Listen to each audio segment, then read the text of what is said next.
You're listening to the Author Stories Podcast, bringing you the story behind the stories and the storytellers. Margaret White, Terry Brooks, Sheena Kamal, Matthew Quick, JT Ellison, Walt D. Williams, Brad Thor, Corey Doctorow, Brandon Sanders, Robin Mom, Ernest Klein, Jim Butcher, Sherwin Harris. Visit hankgarner.com for archives of all the shows. Today's guest is... Well, thanks for joining me again for the Author Stories Podcast, where I bring you the story behind the stories and the storytellers. Today, I'm super excited to have Matthew Farrell back on the show with me today. It's been a couple of years since we chatted with Matthew. The last time he was on the show, his book, What Have You Done?, was out, and just broke everybody's mind when that book came out. And, that's when I became a huge Matthew Farrell fan. Since then, he started a new series. It's called the Adler and Dwyer series. Book 2 is out now. Tell Me the Truth. If you caught last year's release, Don't Ever Forget, then you know that this series is really heating up to be something special. And happy to have you back today, Matthew. Welcome. Thank you. Great to be here. Good to talk to you again. Absolutely.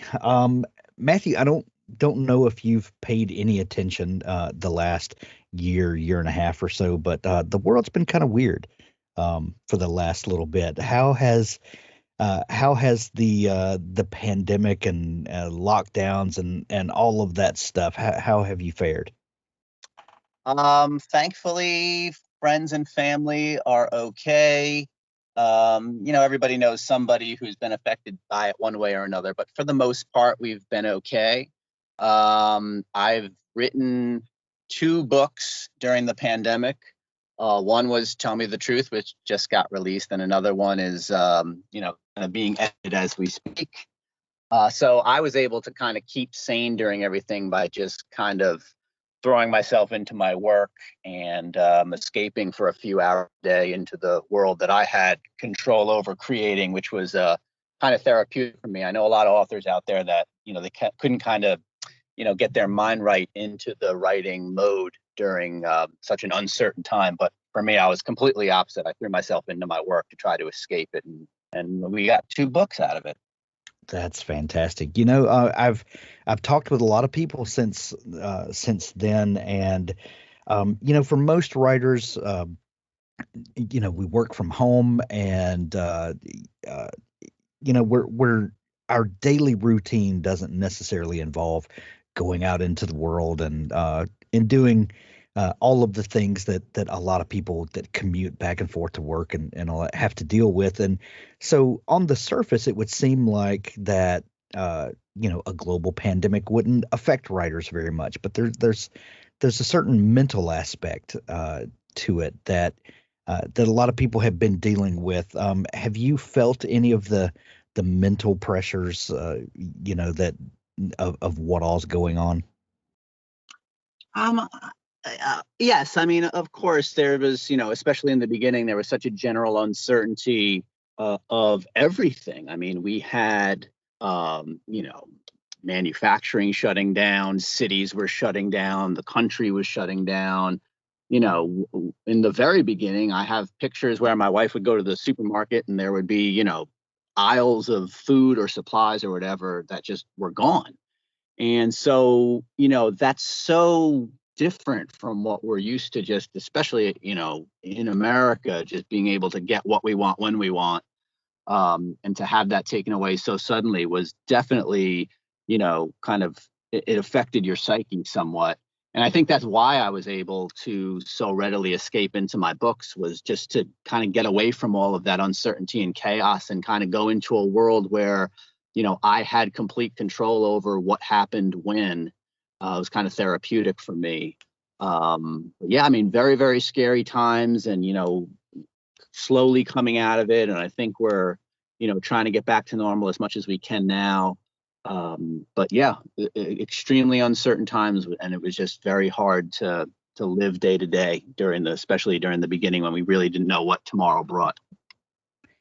With the Adler and Dwyer series that you're writing now, your publisher is Thomas and Mercer, who is owned by Amazon, and there's so many I've heard so many great stories about working with Amazon's various publishing houses that they own, and the unique position that you're put in as a Thomas and Mercer author, and a lot of the benefits that are kind of built into being in that house. Um, how has your publisher been throughout all this? I know things are opening back up and the world's kind of getting back to normal now, but what was it like working with your publisher during all that? To be honest with you, it was kind of business as usual, other than the fact that, my editors and the in-house publicists were working from home. They were very accessible. We did everything through, emails and phone calls, which we do normally anyway. Thomas and Mercer's on the West Coast and I'm in New York, so we're used to working like that, Sure. anyway. And, aside from the fact that everyone was working from home, it was pretty seamless. The editing process went through 3 rounds of edits for Tell Me the Truth. And, that was done, in a timely manner. Everything stuck to the schedule. Everyone was very, very accessible, willing to hop on a call if needed. So I didn't really see much of a change, to be honest with you. It was, business as usual as far as I'm concerned. That's fantastic. With Tell Me the Truth, this is the second book in the Adler and Dwyer series. When you wrote the first book that was out last year, Don't Ever Forget, did you have any inkling that these characters were going to kind of have the legs that they have? So it was interesting. I wrote my first book, What Have You Done, as a standalone, and that had Liam Dwyer as a character in it. Then I wrote my second book, I Know Everything, as a standalone, which had Susan Adler in it as the main character. And at the very end of I Know Everything, she meets Liam, and that was kind of just I kind of just threw that in for the fans that read the first book and loved it so much. Not thinking that they would team up, not thinking it would be anything more than just, if a fan read the first book, they'd be like, oh, there's Liam again. And that would be the end of that.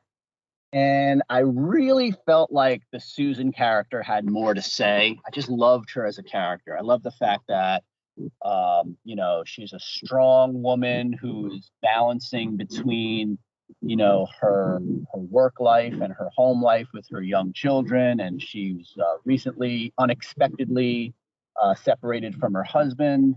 And, I just liked the authenticity of her as a character, and I felt like she had more to say.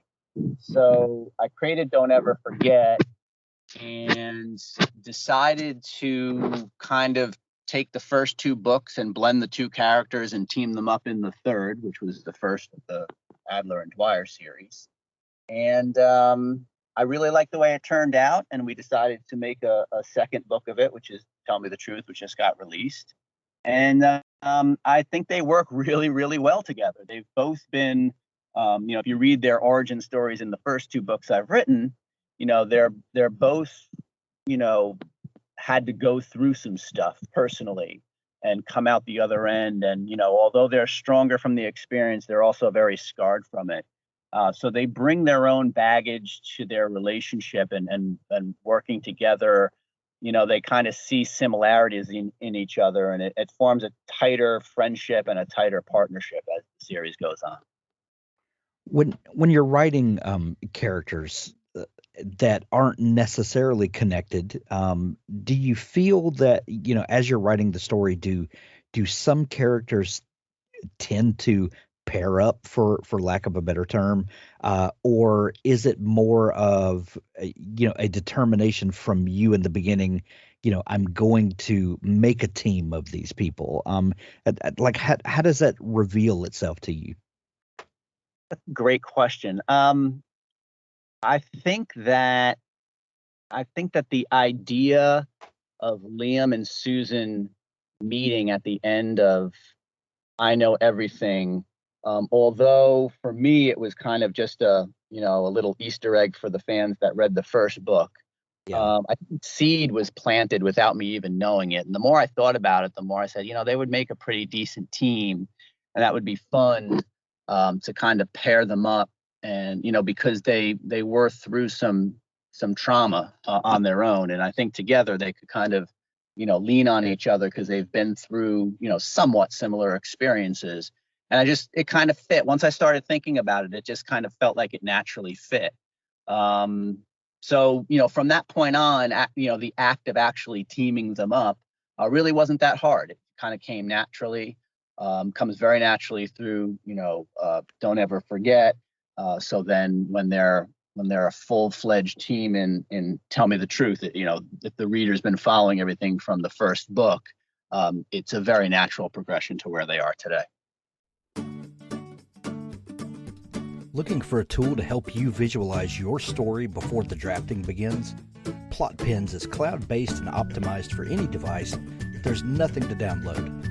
From the new writer who isn't sure how to tell their story to the veteran who can increase their productivity dramatically, we've had experienced writers lay out a detailed structure for several novels in a series in a matter of a few days.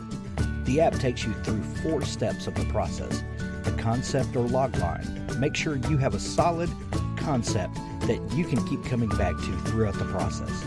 The outline, 12 beats and 3 acts, each has a description of what should be happening with examples. The board, 40 cards. We take the 12 beats and add sub-beats to those, breaking it down even further and being very specific about what should go into each. These also have examples and descriptions.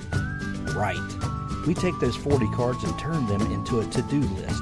For a 50,000-word book, it's about 2 cards per chapter roughly. We have a beautiful editor built into the app. You can export your manuscript to a PDF anytime with the click of a button. Let Plot Pens help you visualize your writing project. Use code HANK10 to get 10% off Plot Pens. plotpens.com.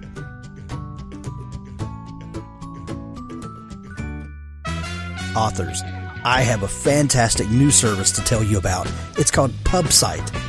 PubSite is a service to help you build your very own website, your home on the web, where you can promote your work and give your fans a place to connect with you. PubSite is a website platform that allows every author, regardless of budget, to have a great-looking professional website developed by the book marketing professionals at FSB Associates. PubSite is the new, easy-to-use DIY website builder developed specifically for books and authors. Whether you're an author of 1 book or 20, or a small publisher, PubSite allows you to build, design, and most importantly, update your website pain-free. No need to be dependent on a designer or webmaster to make a small but costly change to your website. Save the money and do it yourself. PubSite is the best platform for authors because it's a book-centric platform. PubSite was built just for authors and small publishers. Every design, feature, and layout is book-centric. They have customized designs for you to use. It's easy to build. No coding or HTML is necessary to create a stunning, professional-looking website with all the features you want. Get a custom domain name, yourname.com. It's simple to update. You can add all of your books, add a blog and a book tour, sell from any retailer, manage your email list and social media, and even do e-commerce. Build your website with a 14-day free trial, then pay just $19.99 per month, which includes hosting.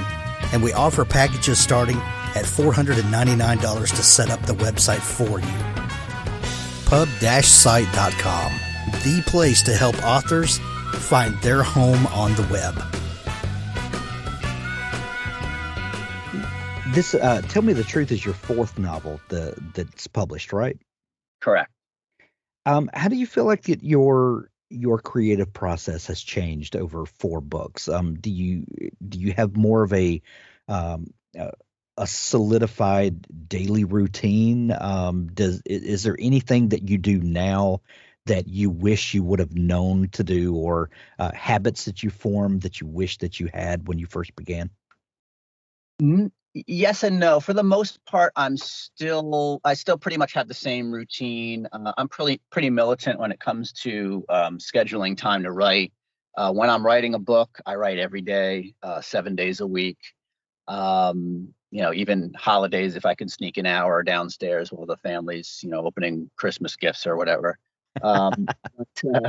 I am, so that part of it, the schedule, the commitment, the sitting my butt in the chair for at least an hour a day has always been there. So that's not an issue. I think the one thing that's a little bit different, once you're published, is you're writing knowing that people are going to read this.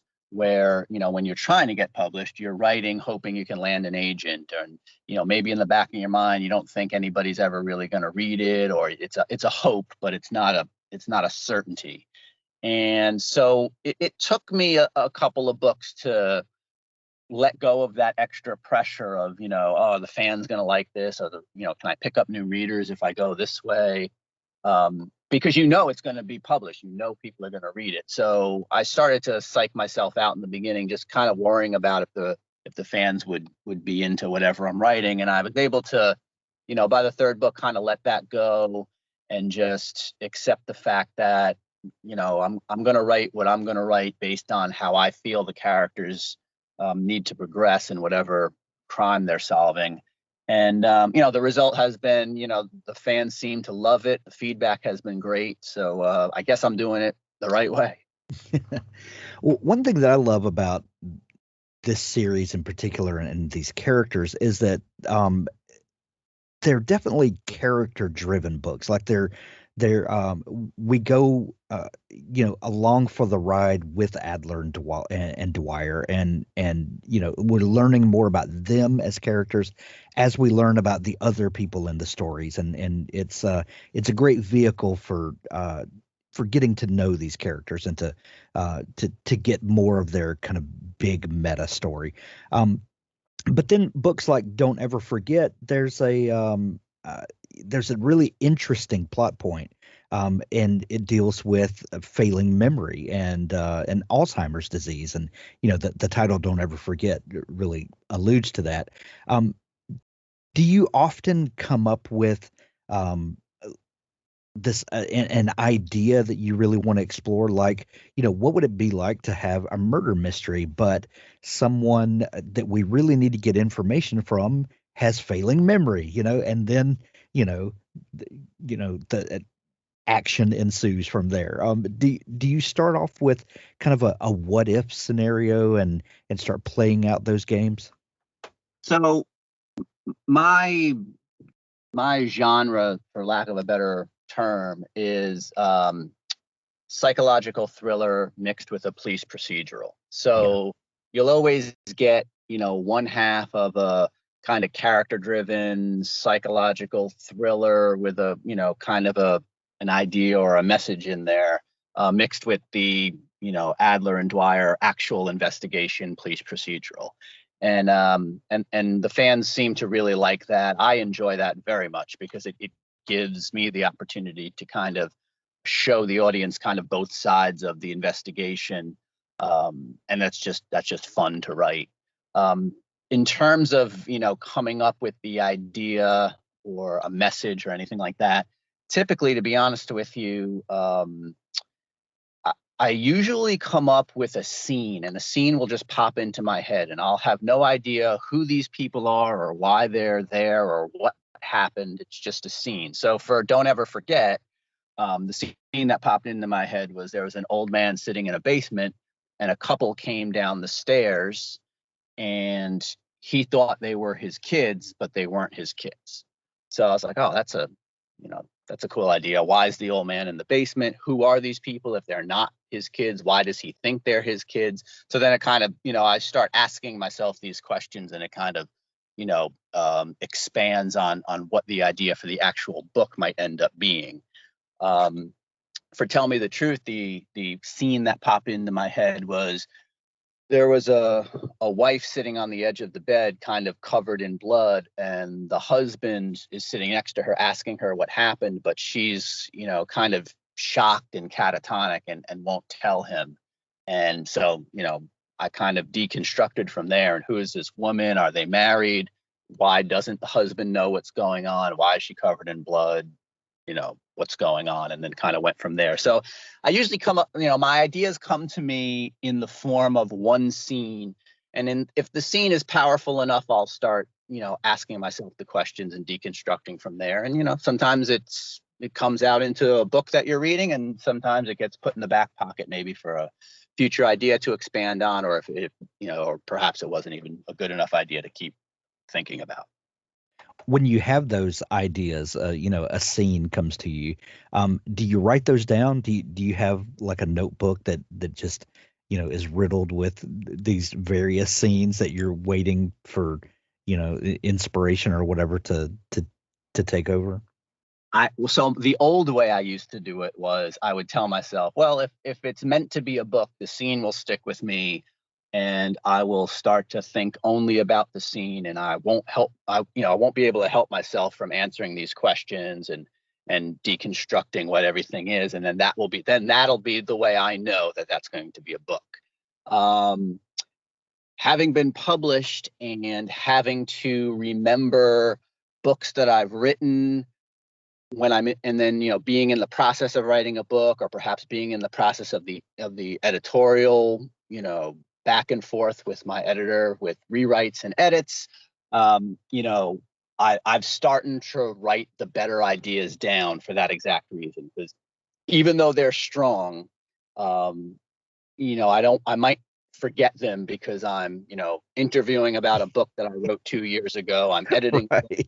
last year, and I have an idea for a new book that I want to write. So it tends to get a little jumbled up. So I'll definitely write down the stronger ideas now. And yes, I have a notebook filled with, little questions or little scenes or something, a sentence or two, nothing crazy, just to remind myself to kind of go back to that scene once I can clear my head a little. I've asked people that question before, and their answer might be, well, I never write it down because if it's a worthy idea, it will stick. And I'm thinking to myself, but sometimes I forget my kids' birthdays, and that doesn't mean that they're not important. That means I have a horrible memory. Amen, brother. I'm right there with you. Right. So, one of the hallmarks of your books is that when you turn to page one of that book, boy, you are in the thick of it. You drop us right into the story. How important is it to hook readers, right off the bat? And I'm thinking about a conversation that I had with Terry Brooks about who wrote the Shannara series of books, and he was talking about when he first began back in the early 70s, late 60s, early 70s, that fantasy stories that like he writes, that there were 100 pages of story before anything really happened, and you could do that then. And now the readers' taste have changed, and people expect different things from books, and you really have to hook readers in the beginning to make them want to give you that 100 pages to start unfolding a story. How do you think about hooking a reader into the story, and when you're going through the editing process, what do you do to build that buy-in? So I'm kind of known for my beginnings, and I attribute that to, that was not on purpose. The first book just happened to get right into it. And then I wrote the second book, I Know Everything, and that kind of started out where it kind of hooks the reader in. And my editor wrote on my Amazon author page that Matthew Farrell writes some of the best opening chapters I've ever read in my career. So I said, okay, I guess now I have to write really good opening chapters from now on. So the pressure's on me. So in the last two books, it has become a premeditated act to kind of open the book with a scene where you're, like you said, you're right in it. It's been fun. I like that. I will say I do miss the days of being able to gradually get into a story like they did in the 70s and 80s, because I genuinely believe if a reader gives a writer enough time to kind of build up to the story, and the writer's good enough at it, that you will pull for that character 100 times more than you would today. because you just don't Absolutely. have the opportunity to really, you know, dive into that character as a person, like you did back in the day. But I get it. I mean, between all the different media out there, you know, the fact that a reader would even give us a couple of minutes of their busy day, you know, to read one of our stories is a, you know, a blessing in and of itself. So I'm very grateful for that, and I will write to however they want to read the thriller. And you know, these days the point of the thriller is to keep those pages turning anyway. So you know, Yeah. I hook them with the first chapter. I throw them right into it. They don't know what's going on, which is, you know, the goal. And then we kind of go from there. And you know, my objective with my editor from day one has been, you know, don't give them a place in the book to put the book down for the night.